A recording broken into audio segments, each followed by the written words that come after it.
Hello, welcome. There is no panic greater. You think dropping your phone on the floor is a panic attack. It is not. There is no panic greater than losing the cursor for the mouse when you need to unmute in that 7 seconds of the AFU WFC intro. I am telling you, it just doesn't compare.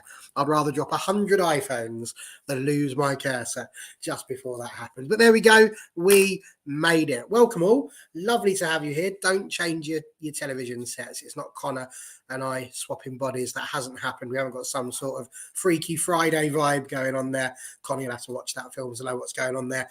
We are live and we are talking about Old Trafford once again. So we've got ourselves a crack panel together there. We've got Connor. We've obviously got Charlie, the usual. And we also have, now dropping the pen all over the place because we don't need that. We also have Eleanor, who's joined us from sunny Malta. Would it be sunny? Yeah, it's quite sunny right now. There we go. We had sunny England as well today, but not in the morning. We didn't. Freezing in the morning, and then I was sweating in the afternoon. So there you go. Typical Britain. We should also have somebody else just dropping in at some point. So we'll look forward to that. We'll have a surprise unveiling of another guest. But we are here without further ado to basically get straight into West Ham United, which is funny, really, because it's not quite what the Manchester United team did. They didn't go straight into West Ham United. It took them a little while to warm up, I think. Charlie, you were the only one of the four of us who was there watching it live. What was your takeaway from that first half specifically? Slow, bit sloppy, bit wasteful. Couple of good chances, just not clinical. I think we've said that for a little while though, haven't we? But it did allow for a very exciting second half. It could only have gotten better, and it did, thank goodness. It got much better. Fair enough. Short and sweet. And we're not just talking about Charlie there. Eleanor, what was your thoughts of the game in general? Because certainly everyone I was talking to and seeing during the match, we're all saying the same thing. It was just quiet. It was slow. In the nicest way. It was a little bit boring as well. It just didn't really seem to have too much sort of flavour. It's the equivalent of the ready sorted hula hoops, really, isn't it? It's like they're all right, but there's better flavours out there. Yeah, I think I agree with what Charlie said. I think well, there were a couple of chances in the beginning, but we didn't really capitalize on them. And then I think when there was the injury for Mary, I think we didn't really kick on things from there. Actually, I think West Ham were a bit better in that period. But yeah, thankfully, I mean, when the second half rolled on, I think we got the job done quite well. I mean, we're going to get to the second half, but Connor, why was it that you think that this game started as slowly as it did? Because it was slow. There wasn't really any clear-cut chances that sort of came out, and it did just seem lethargic, I think, from both sides. I wouldn't exactly say that West Ham were flying forward either. It's weird, isn't it? Because we had a lot of the ball again, which we always do in pretty much every game now. But again, I can't remember, apart from the penalty shot, which I know we're going to talk about, I genuinely can't remember. Obviously, the Russo chance that kind of flashed across goal. Other than that, I don't think we created anything to get it. It's a weird one, but West Ham are not a bad side. You know, they defend quite well, especially at their place. You know, they defend quite well. But yeah, it was a strange one. It was pretty much the same 11 as we used to seeing. People would argue that's a slight issue, but I don't think it is. Obviously, the change, which we'll talk about, obviously made a difference as well. But I just think West Ham were just good in that first half of keeping us out, and it took us a while to adapt. That's why games are, two halves. Obviously, there's the break in the middle, but it's also a chance for the manager to change things if things aren't going well, which we did. So I don't think it was awful in the first half, but we weren't great. We just didn't have any cutting edge is probably the word. But there's no issue with controlling the ball. We literally did it against one of the best teams in the country in Chelsea. So we got no issue with keeping the ball. It's just maybe that killer pass sometimes to get us over the line. It felt a little bit. It's felt a little bit the last couple of weeks and up until the second half today that it's just felt a little bit static at the top as well. I feel like the amount of times I hear myself shouting and the players around me move, like when Mayer's got the ball or Ladd or Zellum and they're looking, or Tooney as well. Sometimes it looks like, I don't know what it comes across on telly, like Tooney's just running around with the ball like a headless chicken. There was very little movement in front of her. Apart from Paris a couple of times tried to make the run off the last defender, just very little movement. And I think that was why the changes that happened, it was so stark. We actually had a player on that was making those runs and that was stretching the back line. Just wanted them to move. Teams are going to set up like that against us now with a bank of four, 2 banks of 4, a bank of 4 and a bank of 5. And you just need sometimes a little bit more from your forward line with regards to movement, I think. Seems fair to me. And I don't know, I mean, were you surprised that Mark Skinner went for the side that he did, that he named the 11 that he began with? Was there anyone who you felt perhaps could have had a start that wasn't given one? I think his idea with playing Nikita was, you could see, I mean, she's got pace, and I think they were trying to float balls, but their defense was onto it. So she didn't really manage to capitalize on it. As I said, there was the Russo chance, which I think probably even Leslie would say that she should have done a bit better with that. I think she would have been frustrated. But I mean, you know, I think Skinner has been a bit I don't know. People have been criticizing him a bit for choosing maybe the same people. But I think he started off well and did well to change things when maybe it wasn't working. I think, you know, we'll get into the substitutions, but Garcia did much better in her movement probably. Maybe I mean, Leah Golden got into behind the defense one time, but again couldn't really capitalize. I thought Maya Leticia did really well with her passes yesterday, so I think she was a standout.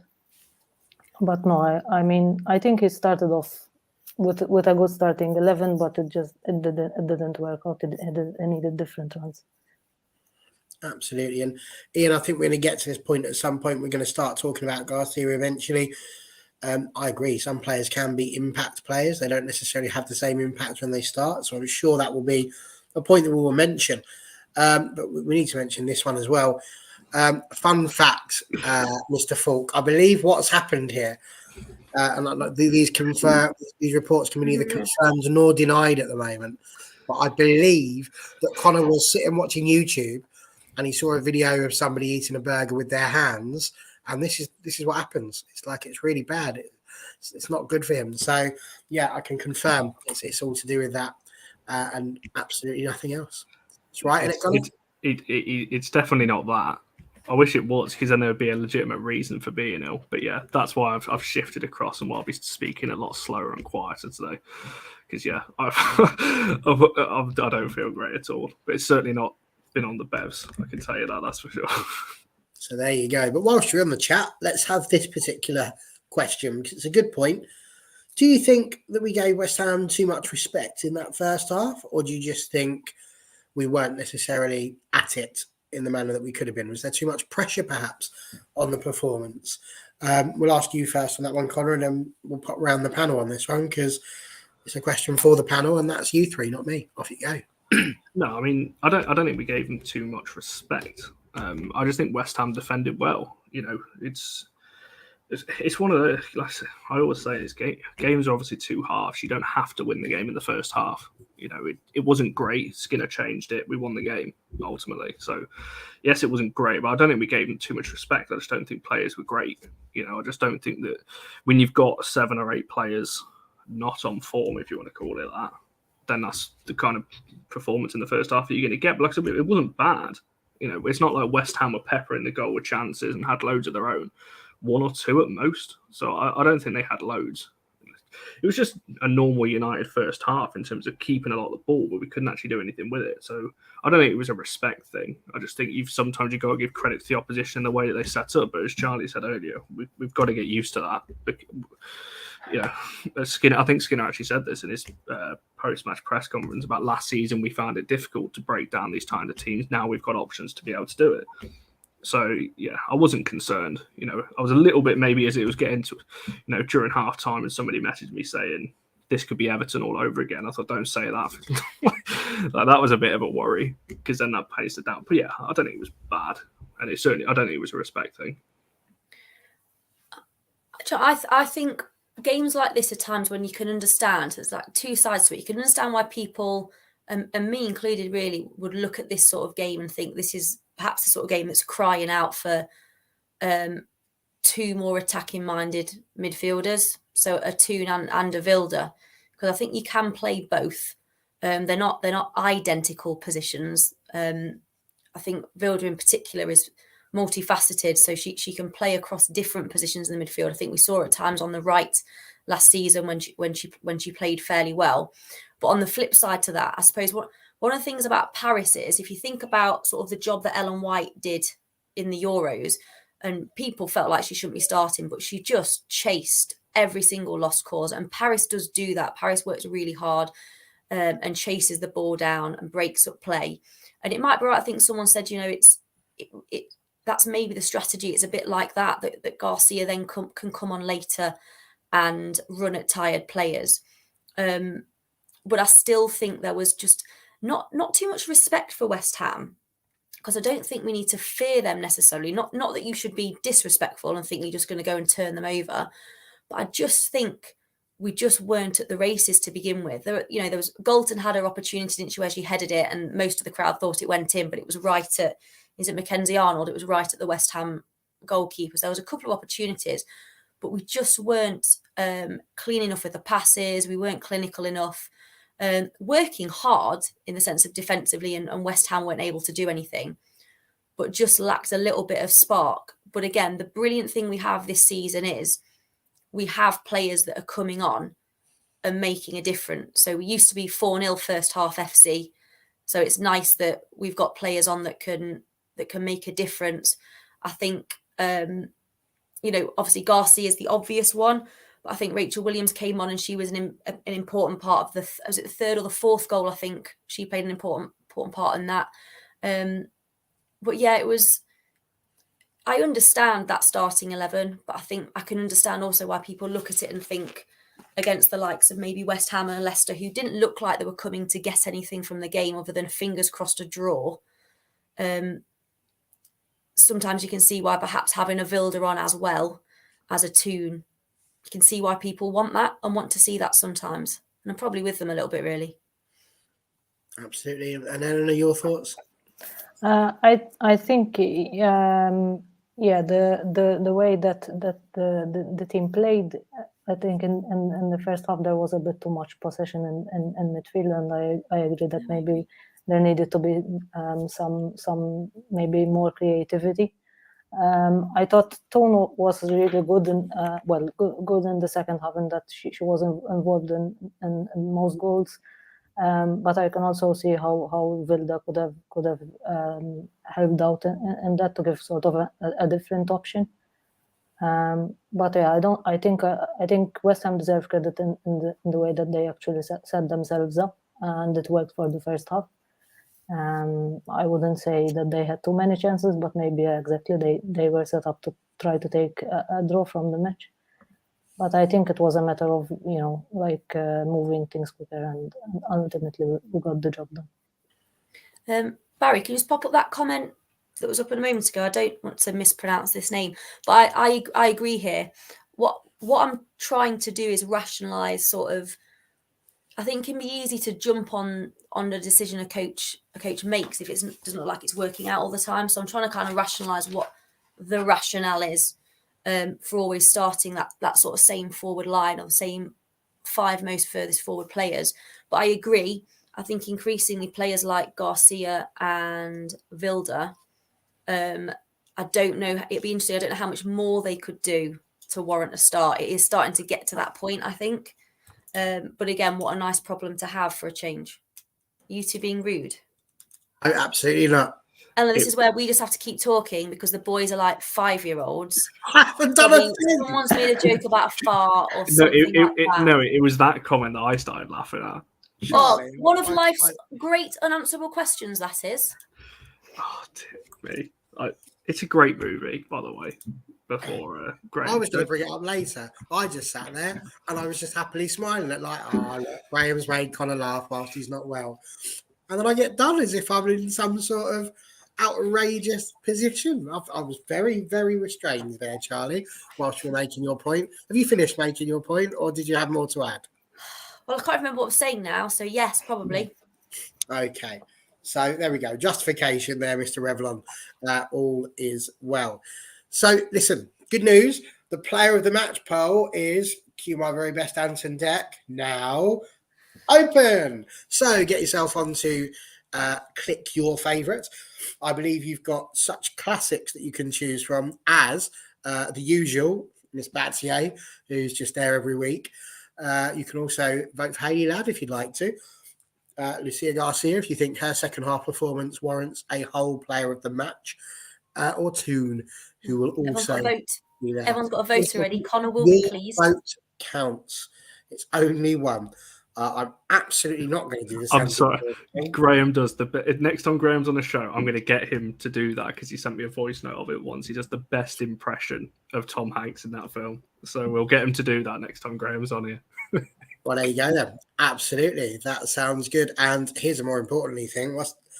Connor's actually watched the movie. If you knew how bad Connor was at movies, it's unbelievable. It's got to the point where we're actually just proud of him for watching Shrek. And it's one that we can all talk about. That's like, it's mad. Green Mile? No, never heard of it. Godfather? Don't know what you're talking about. Is that something to do with the church? It's like, it's nothing. It's atrocious. Absolutely. And he's not well. I shouldn't really be doing this, but he's outrageous. Absolutely. And I know you wanted to say this one as well. I didn't miss it, Graham. I want to talk about football. Barry has such a wonderful, shiny head this evening. Not just this evening, Graham. Every night. And here I am with my English Moby and my Scottish Iron Brew. See, it's the heritage. There you go. So, anyway, enough of this disastrous chat, because I want to talk about Hayley Ladd, one of the people on our player of the match poll, because I personally believe that all 12 Hayley Ladds were fouled in that first half and there should have been a penalty. Now, Connor was quite adamant on the day, that's a foul, that's a penalty, and then he backtracked at half time. Was like, the more I watch it, it's really soft, that. To be honest, I think the only thing soft about that was Connor's hair because he hadn't bothered putting any gel in on that particular day. I'm not having it. I think Hayley Ladd was taken out. It was a proper push, follow through, penalty kick. Charlie, what was the view from the stands, first of all? It was a foul. I feel like if I have to keep talking about and trying to justify to myself why decisions aren't made, why referees shy away from making big decisions, and I think I've said by not making decisions they affect a game, thankfully not this time, I just end up like throwing myself off a cliff. Like I won't really, but I'm sick of it. It's really boring. Like literally everyone can see it. Everyone literally there. And I think it doesn't matter if she's rammed into her at all, or whether she's just pushed her medium strength with two hands. The fact is that player wasn't getting anywhere near the ball. She knew it, so she shoved her over. That's what happened. And they know in the women's game, 99% of the time, you get away with those things because they don't want to give penalties. They don't want to give cards. It's just really boring. Well, Sarah Sproston, she of Knife and Fork Burger Agreement, disagrees there with Connor 100% a penalty. Lanzel, think of the refs scared to give penalties in the WSL. We'll get to that. TJ says what I said. It was two hands in the back with a push. I mean, the line of sight, those of you that were watching will notice how much I stood up for the referee when she gave Ella Toon the red card against Spurs, because I said that she was covered. That's the whole point of the deception. and I did. There's no excuse, I don't think, for this one, Eleanor. The view was perfect. A straight line. You could see the push. There wasn't like there was a turn in the body.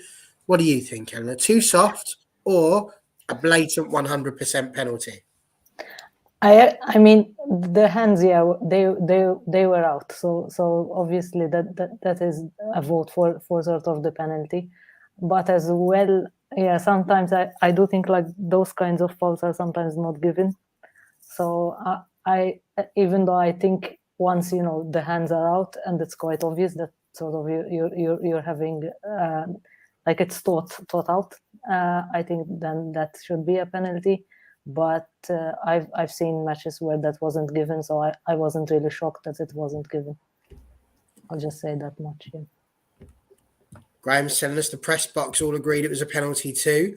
And as we all know, you can trust the journalists more than anybody else. However, Connor, there does appear to be somebody here who thinks it might have been soft. Ian, who is, of course, we know, our resident ref. Only my opinion matters here, really. It's a two-handed push in the back, Stonewall penalty. Haley not appealing was odd, however, and that was a bit on the odd side. Chris agrees with me, definitely a penalty. Yehuda thinks, happens again and again and again. It was the story of Chelsea. Could have been the story of West Ham as well. So, Connor, in true judge and jury fashion, I think we're going to give you no more than 2 minutes to explain why, as a Manchester United fan, you would not have given that penalty in the run-up to a title challenge. I've been watching it back with zoomed in and everything while you guys have been talking about it. There's two hands on the back, but I wouldn't call it a shove. It's just two hands on the back, and lads felt the two hands on the back and just fell. I don't think there's enough. If that's against United, we're all sat here saying it shouldn't be a penalty because it's a soft one. For me, that isn't. No, I would like the game. Again, it goes back to what I've been saying on here for weeks and months. People don't like it. I want the game to be stronger than that. I don't want little soft. Every time you touch somebody, it to be for it get me words out. For it to be a foul. I can see why. I think the frustration comes from they have been given, and that's where it's annoying. For me, I'd rather none of those get given. But that's where the frustration is. There's no consistency, so I can see why people are annoyed because. If that's next week, and it probably is given, but I don't know, me personally, and I agree with what somebody said before, Haley's not appealing for it. So what do you say to that then? Well, potential. I don't think she does. It's a weird one, isn't it? Because there's definitely contact there, but that doesn't always mean it's a foul. Just because there's contact, it's not necessarily a foul. I don't know. To me, it's just it's just too soft for it to be a penalty. But yeah, Charlie looks like Lita getting ready to jump off the top rope. But the fact that, just very quickly, Charlie, before you just jump back, the fact that Haley didn't appeal, it clearly wasn't as bad as fans make out. Why should you have to? Why should you have to appeal? I don't get it. We're going from defending referees for making decisions on things they've not seen, like Ella Toon, so we can forgive a referee for giving a red card for something she's not seen, which should never happen. And now we're saying it's just subjective. It's an opinion-based job, and actually, it needn't be. Was there foul play in the box?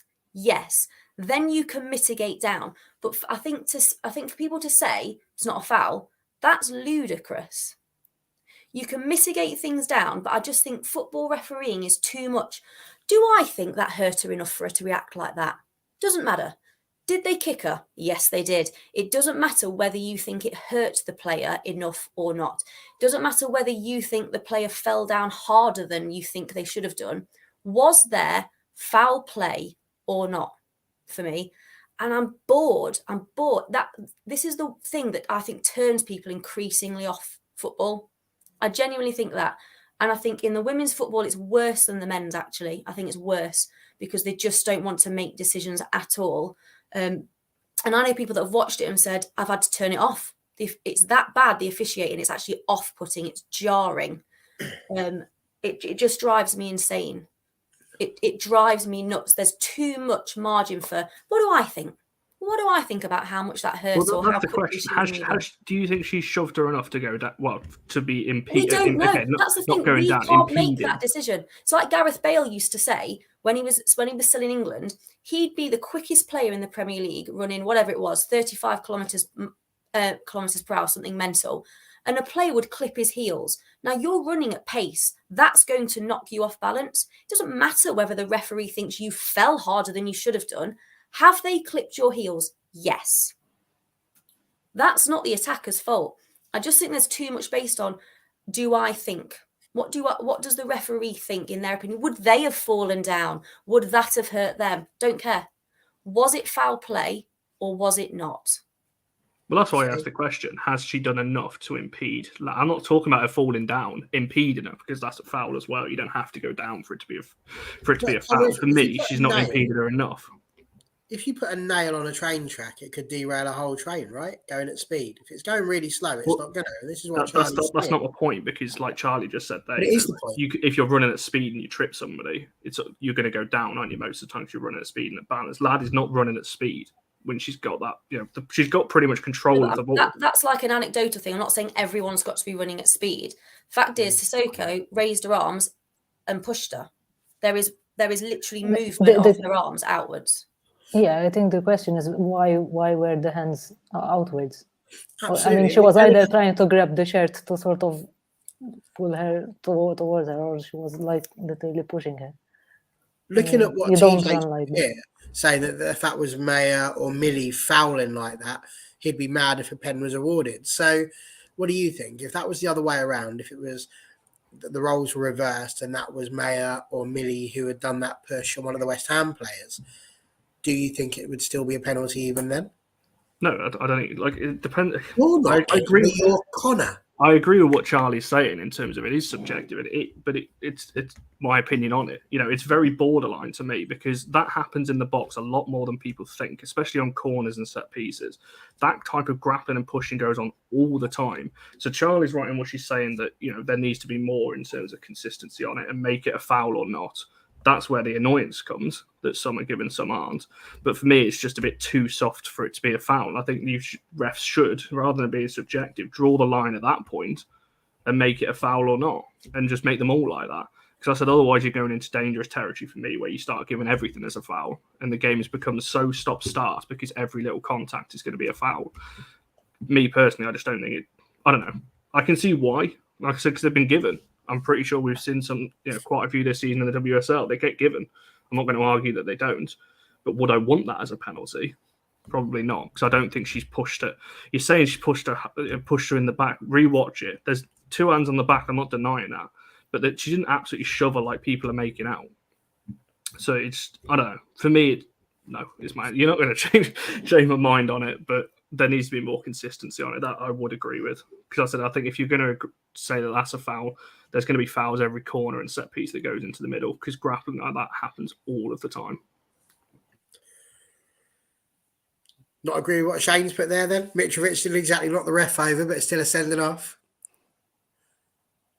Well, I'll refer you to my comments after that one if you want to go and watch that. I'm not going to go through all that again. Oh, crikey. You're going to have to put that link in the comments, Connor. There's too many shows on North United for us to be able to work that out. Ellen, I'll try again with you. Would you have thought that was a penalty if it was the other way around, if it was Maya or Millie that had done the push? I mean, I think the hands weren't in a natural position, so I think there was like intention there. I think I see also what Connor is saying, that it may have been a bit soft for Led to go down, but this is as well a bit on like the character of the player, because of the inconsistency. You sort of think you have a 50-50 chance of either getting a penalty or not getting a penalty. Some people will see the opportunity and trying to go down and get it, and others will maybe play on. But I think the hands aren't natural, so probably there was intention to impede. That's what I was going to say. I'd be fuming if there was an opposition attacker actually in the box but running away from goal, and one of our defenders thought that was the best course of action. Absolutely. And Pete Hannon there on the argument between Charlie and Connor. It's a discussion, it's a debate. I won't quite go so far as an argument. They're not going to fall out when they get off I've air. forgotten already. So, just very quickly before you read that, isn't that the point, that the fact that we're even having to debate it shows how inconsistent these decisions are? Because, as I said, some of Charlie thinks it is. I think it probably shouldn't be. And that's what the problem is. There's too much grey area on what's a foul and what isn't. Because I'm not much gonna lie. worse. Do you know I'm what? gobsmacked. There's a debate. Absolutely gobsmacked. Do you know what probably draws attention to it as well more? I mean, thank goodness we won. Is because it does feel like there have been. If people want to say that's not a Stonewall penalty, I think what does gripe people is there have been Stonewall ones in earlier games not given that have directly impacted the outcome of the game. And when that's happening regularly, and obviously you notice it when it's your team more, don't you? You feel like it's just us and everything counts. But I think we've been on the poor side of decision making from referees fairly often recently, and it just gripes, really gripes, particularly with the top four being how it is, where basically the first team that blinks is going to miss out. Just feels like every decision is so important. Yeah. And it's things we can't control, is their decisions. I tend to agree. And as Don's put here, not all contact is a foul, which is true. We know that. It is still a physical sport. But I think for me, the thing that 100% gave it away as being a foul was that, as you said, Charlie, she's running away from the goal. It's not like she's backing into the player and then there's a little push or something like that. She's on her way out, and yet it's still a decision to get those two hands out. And like my point there is you're giving the ref something to call for. I'm gobsmacked, absolutely gobsmacked that it wasn't given. And I do believe, Jay, that had there been VAR, it probably wouldn't have been given, because we think that, and then the rest think the opposite. Seems to be the way. So we will get to the other penalty, but I want to have a quick chat about how the game changed, because we've spoken about the first half and how lethargic that really was. Then we did get a penalty. It did come in the second half. It was almost as if they'd gone, you know what, we can't just keep saying no. To me, blatant penalty. We're going to go and check with anti-VAR over here. Which is so much cleverer than people are going to give me credit for there. If anybody has American politics, I've just absolutely nailed that there.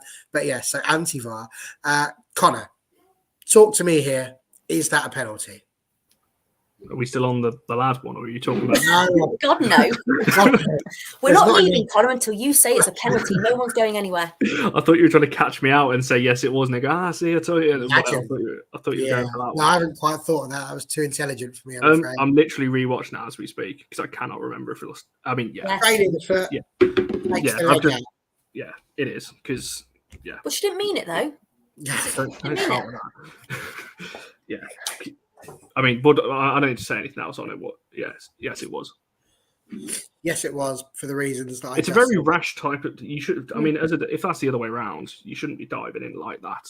Especially Bruce knows exactly what she's always going to cut back like that, because that's what a lot of attackers do. And yeah, she's just gone to ground when she. To be honest, she doesn't need to. Russo's not going anywhere. There's another defender right there who's going to intercept the ball. So yeah.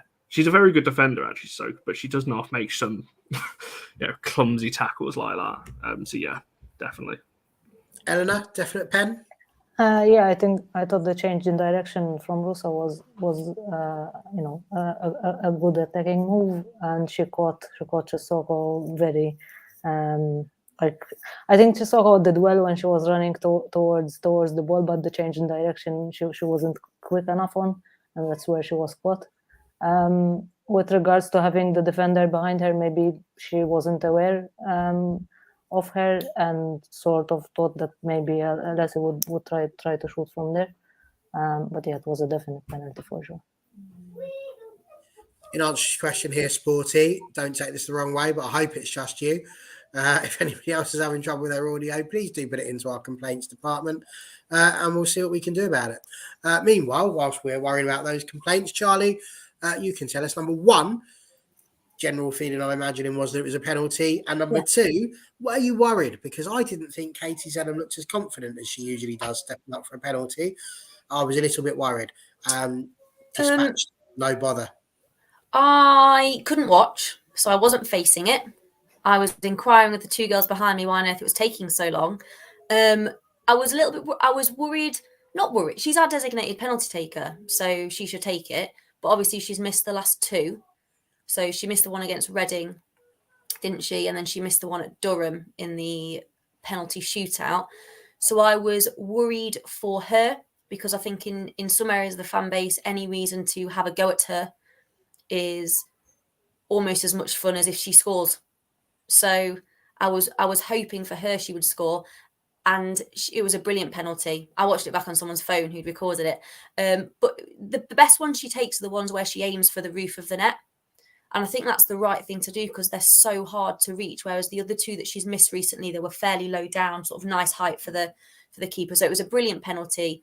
And once that went in, the whole game changed really in our favour. I think it deflated West Ham because they'd had to work quite hard up until that point.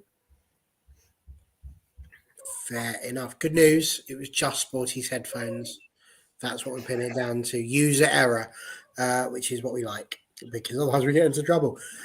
What do you think to this sort of comment about Katie Zellum needing that, Eleanor? Because I think she can be a bit of a confidence player, and she has had, some people sort of getting on her back as to whether or not she should be starting as well. But it was a good penalty, and back to the Katie Zellum, who's the dead ball specialist that we know. Yeah, I think, obviously, the missus would have been playing a bit on her mind, and being at Old Trafford probably adds an extra dose of pressure to it, but I think she took it well. Probably as well, the fact that there are, she's the captain, and there are players who are trying to sort of get into that position will put more spotlight on her. But I think as a team we definitely needed that to go in, so that then the pressure was a bit off as well from the team, and then the team sort of played a bit better, which I think is a bit of an issue considering the games that we have coming and how tight the title race is. We definitely need the confidence to be there. Absolutely. And a little fact being put here by Shane, which is that Russo's won all of our penalties this season, all three of them, which is quite a stat. She hasn't won any of the penalties that should have been penalties that weren't given for us. Obviously, we're there talking about Honor, Nikita, and of course, Hayley Ladd. But what I did want to ask you about this one is a fantastic stat that John Commode gave me, Stato, as we've started calling him, which is that apart from 2 games, we've scored 4 goals at least in every home game that we've played. This was one of those, Connor. Did you see the floodgates opening after we'd scored that goal? I'm always confident in this team that if we go one up, we usually go on to score, especially against sides outside the top 4. We do usually go on to score quite a few, as you said, especially at home. That's what I think I tweeted after the game. Old Trafford and LSV, our home form is pretty good this season, and it wasn't awful last season. It was our away form that let us down last year. So, yeah, I was always kind of confident. And again, I know it kind of leads into your point on Garcia, so I won't talk about it too much. But the fact that Skinner still made the change 3 minutes after the goal, he still wasn't, was going to carry on making that change regardless, because we needed that at that point. Yeah, so I wasn't worried. It's weird, isn't it? You go a goal up, some other teams are a bit worried because we didn't score. Well, I think it was about 13 minutes or so until Garcia's goal, and it was obviously a bigger gap until the end of the game where we scored the last 2. But yeah, never concerned. Our goal difference is what separates us from the rest of the top 3 at the moment. Obviously, the points are incredibly close. It's goal difference that's really propping us up, and that could be crucial. So yeah, getting those kind of 2 late goals. Can you just say that again? What goal difference is setting us apart? I love that. I can't hear enough of it, because this time last year, this was the argument. We need our goal difference to be better. That's why Man City are better than us, you see, because they got a better goal difference all the time. They keep working really hard. They get the goal difference. We're never going to get that back. We don't score enough goals. Say it one more time for the people at the back, Connor. What they say? I can't say it any louder than that. Apologies. I'll probably throw up on the screen. Well, you can say it louder. What do you say? Not on mute, you can't, love. I couldn't write that. Say it louder. Muted. Sorry, goal difference sets us apart from everyone else. Sometimes I feel like I'm the only one with any energy. Never mind. Listen, Connor mentions Garcia coming on, Eleanor. 100%. What a turning point that was, and what a game. That girl has surely played herself into starting the next game in the Nikita Paris slot. Would you say so, Eleanor?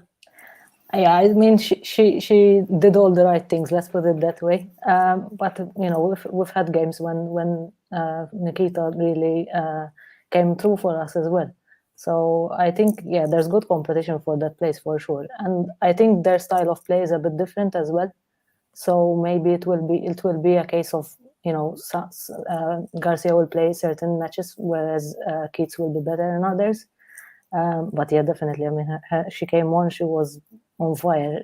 One touch and to control the ball and straight into the net. I mean, you can't ask for better after 10 minutes. And then, you know, she kept it off at the end. So I think it was definitely a good match for her. Absolutely. And for you, Charlie, Garcia coming on, I mean, again, from the stands, did it look as good as it did on the telly? Because she was just everywhere. Yeah, it did. It was obviously the ball for her first goal. The ball from Tooney was brilliant, and I think it helped Tooney when she came on. I think that provided Ella with more players to play off, and the sort of link up play on that side with Garcia was really good.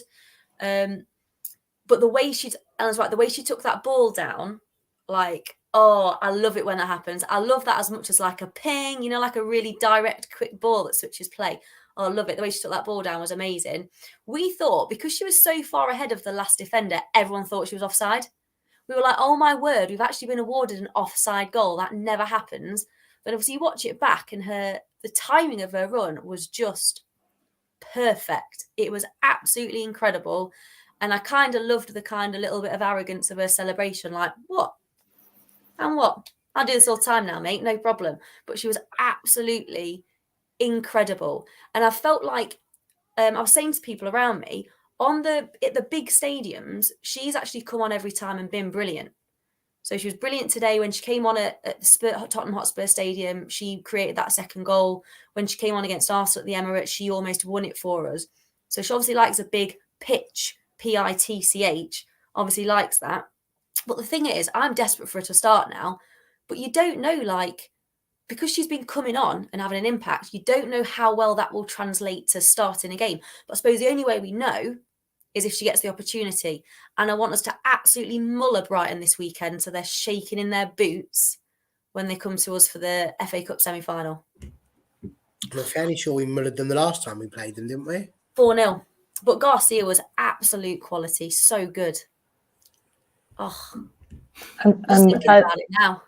I'll just add that, you know, she made the really good run, and then you've got to give credit to Tone, who took the pass first time and just nailed it as well. So that's good. Like, I guess chemistry between them on the pitch, which is nice to see as well.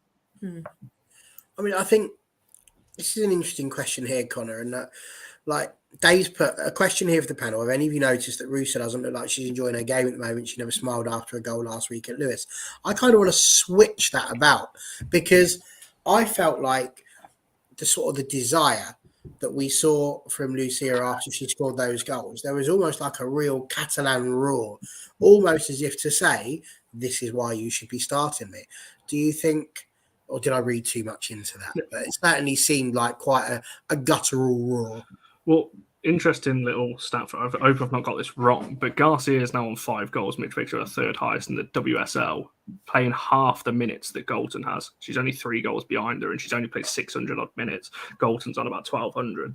So you're looking at it like that. Her return is incredible. I know obviously a lot of those are off the bench. She's not started anywhere near as many as the other frontliners. It was very similar to Vilda's celebration, wasn't it? You can't read too much into celebrations. Obviously, there's been quite a few iconic ones at Old Trafford over the years, but I think it certainly looked a little bit like that. And to be fair, I don't blame her. I'm quite happy for players, as you know, we've said all along, if they come on and prove themselves, for sure, they deserve to be starting games and pushing themselves into the 11. And, you know, again, I know Skinner gets criticism for keeping the same 11, but I think, Charlie, you made the point last week or the week before when we were talking about Vilda. What he's doing is working to the point where when players are coming on, they're making an impact. And then it's giving him the problem of, well, why aren't you starting me then? Especially in Garcia and Builder's case now because of how they've been performing.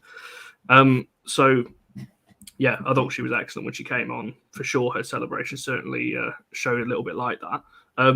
So I'm just looking here. So she had 8 starts compared to Golson and Russo's 14 and 13. And she's only a couple of goals behind in, almost half the playing time. That's an incredible return. So hopefully she starts a couple of games towards this end, as we go into the running, because she's deserved it. I don't think you can't exactly do much more coming off the bench like she has done.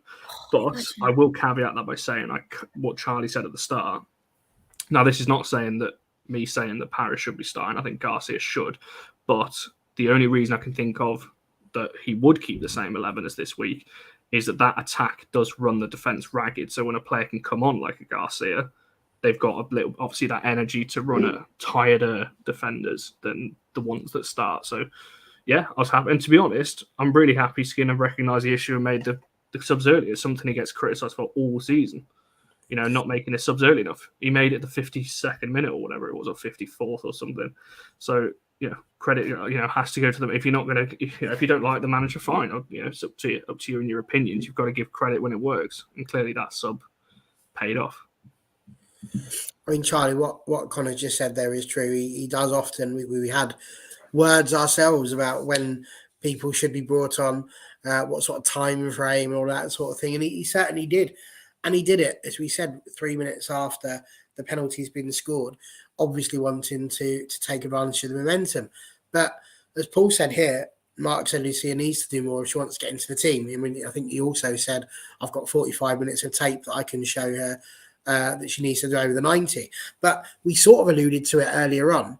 Some players don't start well. They do better coming on as an impact sub. Ole Gunnar Solskjaer, for example, was deadly most of the time, but he was certainly, I think, more impactful coming off of the bench and was a super sub rather than being someone that you would start and expect to score you lots of goals.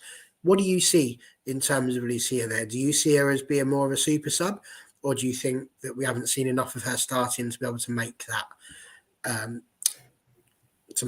I've lost my words. You know what I'm trying to say? To make that distinction.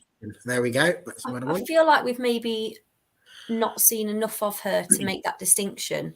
But obviously there's not with the way the women's season works, there's not loads of opportunity, is there, to sort of bump someone out of the starting 11 to regularly start enough to be able to show what you can do. She's really talented. So if she can come on from the start of the game and play like that, then we're on to a winner. But we don't know if she can. But I think there has to reach a point when a player has an opportunity perhaps to do that. I mean, you've seen it with Serena now. Russo's getting her opportunity now. She's going to be the big striker for England. You've got to, at some point, I think, give people the opportunity if it's ever going to happen. And there'll be some players that know what their role is and are happy with being a bit part player. I imagine she's not. She'll want to be starting every game.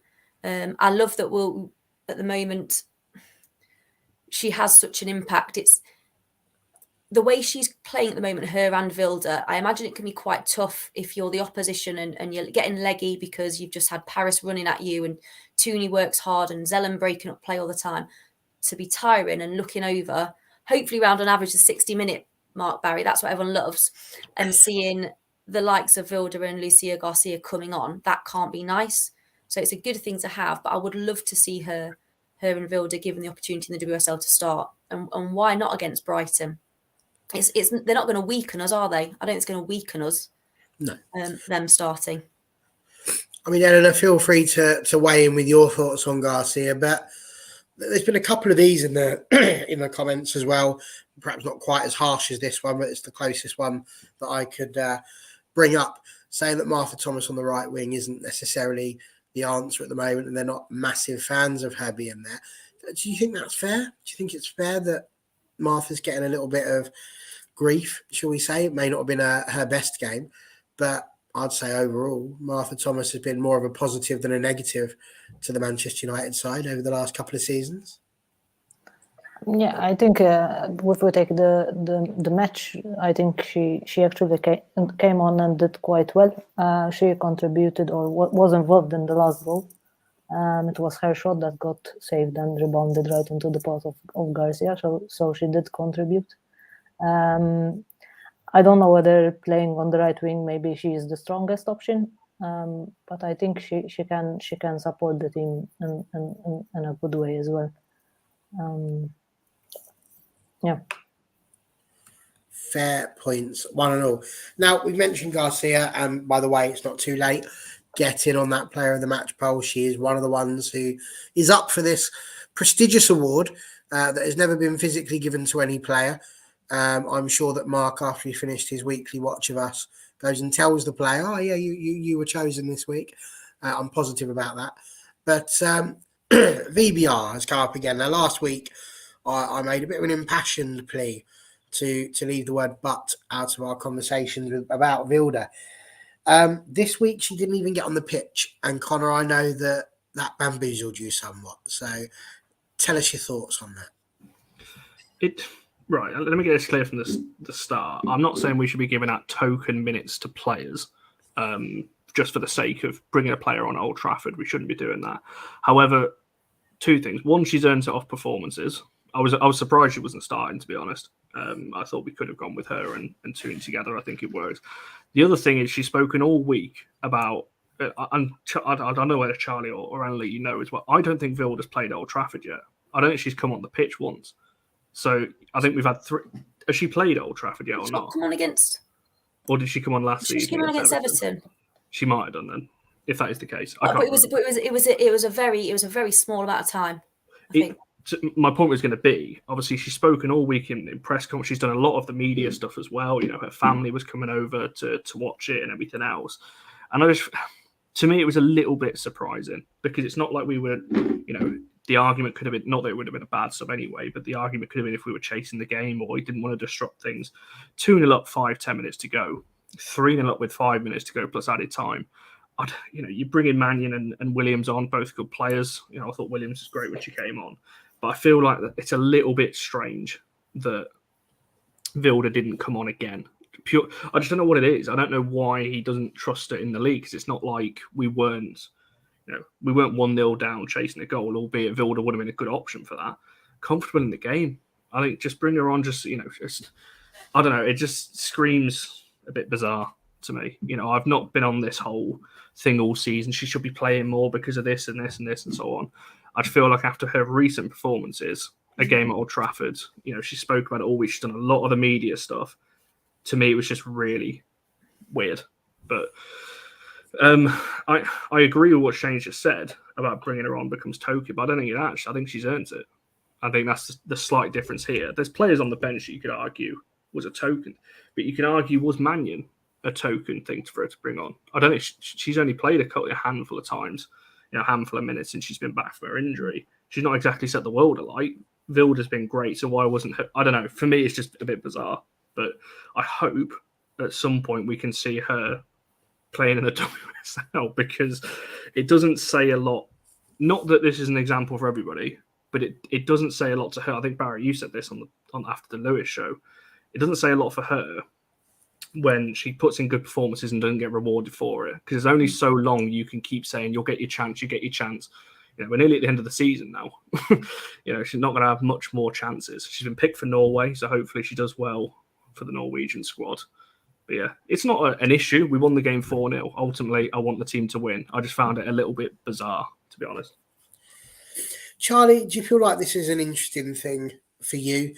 This whole conversation Don's put here, I've given up on Skinner and VBR, and the things that I've seen on Twitter over the last 48 hours have been ranging from comical to potentially slanderous, libelous, whichever one you want to go for. It's a really, I'll say it, getting quite toxic, actually, this particular debate and this particular conversation, but we don't shy away from it here on All for United, because we're all adults and we know how to have conversations without things getting out of hand, and that is exactly what we're seeing here. But what is it about this? Because we know Vilda said that her family was coming down. Her family's arrived. She did come on. It was a couple of minutes, I think it was, in the Everton game. You're quite right. I've just Googled that. We've got some people like Sandy Devil, who I've got absolutely no reason to disbelieve, said she came on as well for 10 minutes against Villa. So, but again, it's not a lot of time. And I would say the difference between Villa and Everton, she has been playing well and she has potentially earned an opportunity. To not get on at all, is that, well, what's your thoughts on it, really? I'm not going to even put the words into your mouth. What's your thoughts? My thoughts are entirely my own. So I'm not really interested in what people have to say on Twitter, really. I think it's a real shame. I'd argue she's been one of our form players recently.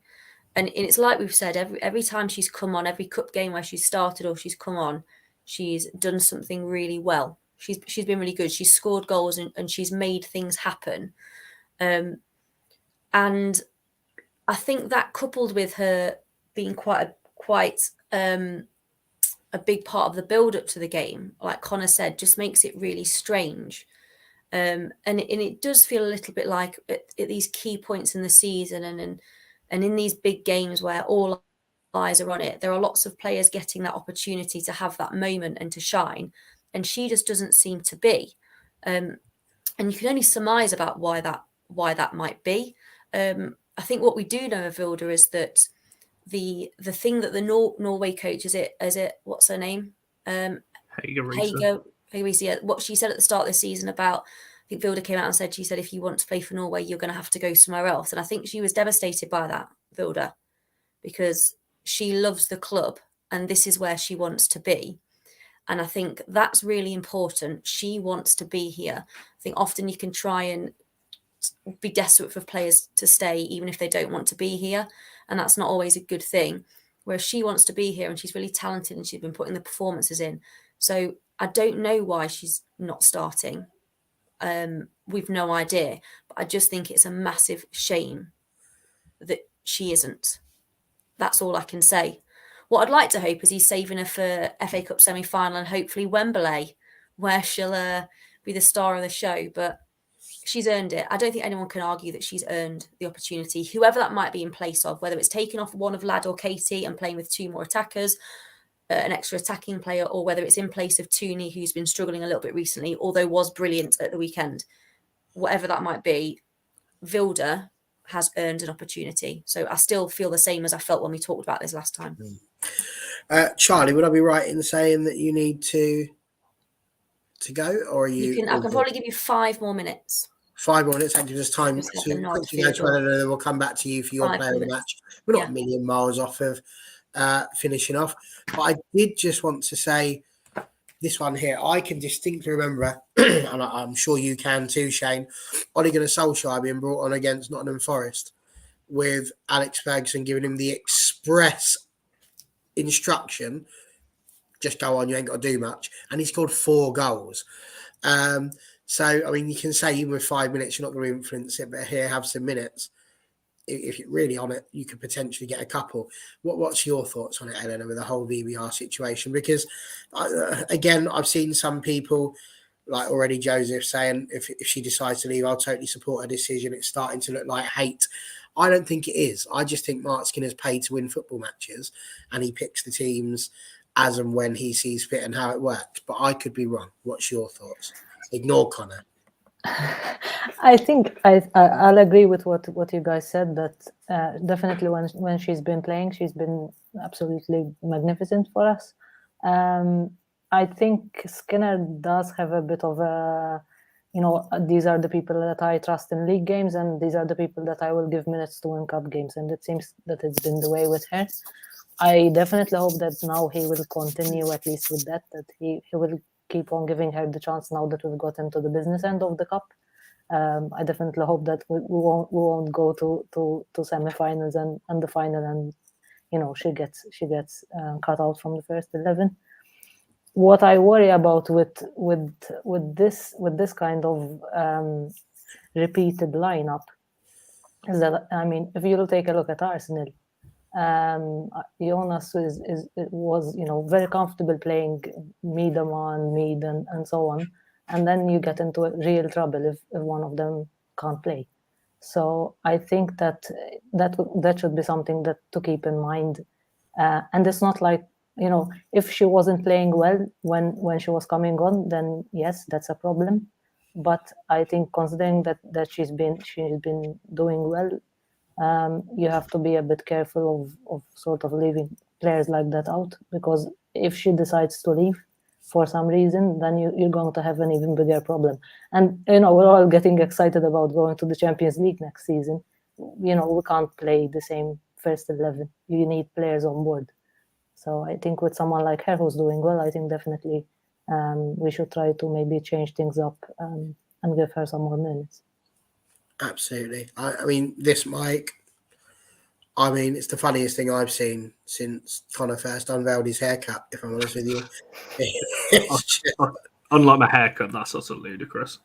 So. Unbelievable. It was unreal. It was no words for that. What I will say about this one, though, Ian, the journos have asked the question, and if I'm honest, I think Mark Skinner's had enough of answering the question about his squad selection. But then at the same point, he does mention it quite regularly. And this, no, I don't think it's a stubborn streak that he's trying to do the opposite to it. I really don't think he's that fussed about what the fans have got to say. As I said, he's paid to win matches. And I have a good feeling that is what he's going to do. Right, we are very nearly done. And as Dave's pointed out here, Charlie's got to get off to the bingo. So we are going to have to give her... I don't know what you're asking me here. So he didn't win when he played Wilder. I'm not saying he didn't. People need to stop getting so emotional over players. I mean, last time I checked, again, Barry opinion coming, we support Manchester United. I don't support Jackie Groenen or Kirsty Hansen or Nikita Paris or Sophie Bagley. It's just much like on this channel. There's nobody sitting there going, get John Commode on more, get Barry off. It doesn't matter. It's down to Connor. Connor will make that decision. He'll decide. Charlie, to be honest, should probably be running the whole lot because she's the only one that speaks sense out of the lot of us. Not too much bingo to do. But yeah, exactly that. And people still turn up and watch it. And Manchester United's attendances are better than anybody's. It's growing. We're knocking Chelsea out of the park on that one. So people are watching it. Do you know what I mean? People are coming. We're doing well. We're top of the WSL on merit. We're in the FA Cup semi-final. I just think there just needs to be a little bit more balance on these things. It's not about was he winning when we played Builder or not. It's about are we losing when he doesn't? And therein lies the problem. If we start losing a few and he's not playing her, crack on, sunshine, would be my points on that one. Right, we're very nearly done. Charlie needs to go. So we're going to ask her, who did you pick as your bottom? I picked Lucia Garcia. I know she only played, 35 minutes, but what a 35 minutes it was. Absolutely incredible. 2 goals, involved in the build-up for the third, as well. Just absolutely brilliant. And other players upped their game when she was on the pitch. So massively influential. Goodness gracious. What? I could see the trying to get on so I could see the poll. And it turns out that YouTube wasn't muted. So there we go. Apologies. No copyright infringement intended. Connor, who did you pick? I can't remember. I actually can't. I don't chosen know. Garcia. You could have chosen Toon. You could have chosen Lad. You could have chosen Honor. So which one did you pick out of those 4? Well, I tweeted it for the obvious one is Honor because she's just levels above a lot of players in Europe.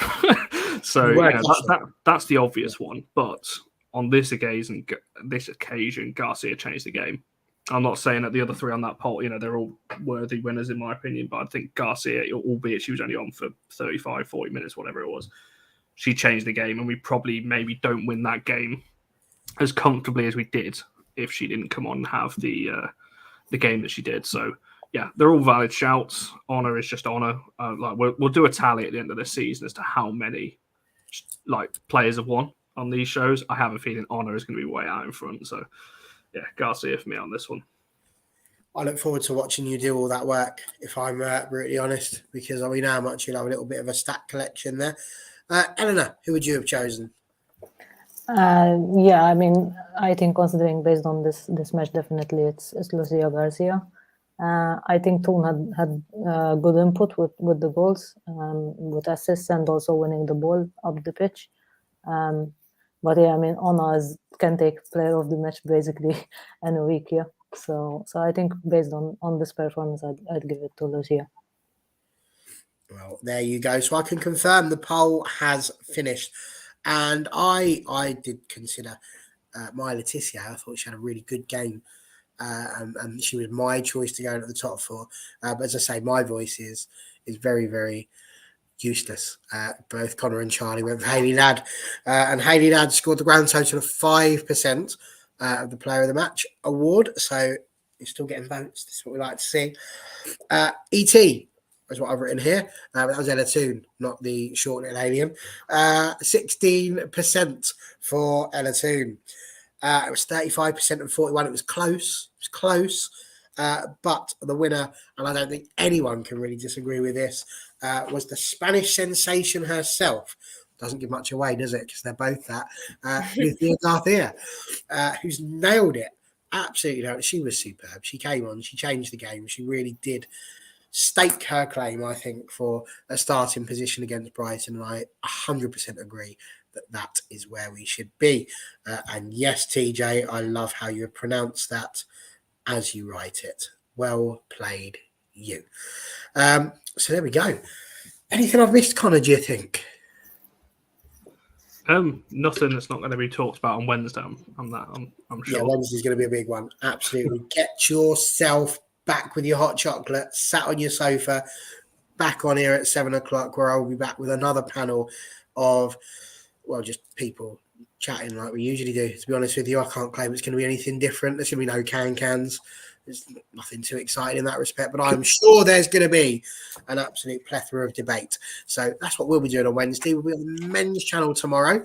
So get yourself over there if you want a little conversation about Marcus Rashford. That's going to be, I know, right, Charlie? That's absolutely what we're after there. So that's Tuesday. Wednesday, fans forum with me. Thursday, nobody knows. We can't think that far ahead. Eleanor, thank you so much for joining us. Thank you for having me. You. On a better debut than Maya Letitia, some might say there. So well played, you. Fantastic work. And as ever, my thanks to Charlie. Well done, you. And of course to Connor, who has battled through despite what would be the equivalent of a cruciate ligament damage. So congratulations, sir, for making it through to the end of the show. Well done, everybody. We are really looking forward to seeing you Wednesday. AFU out.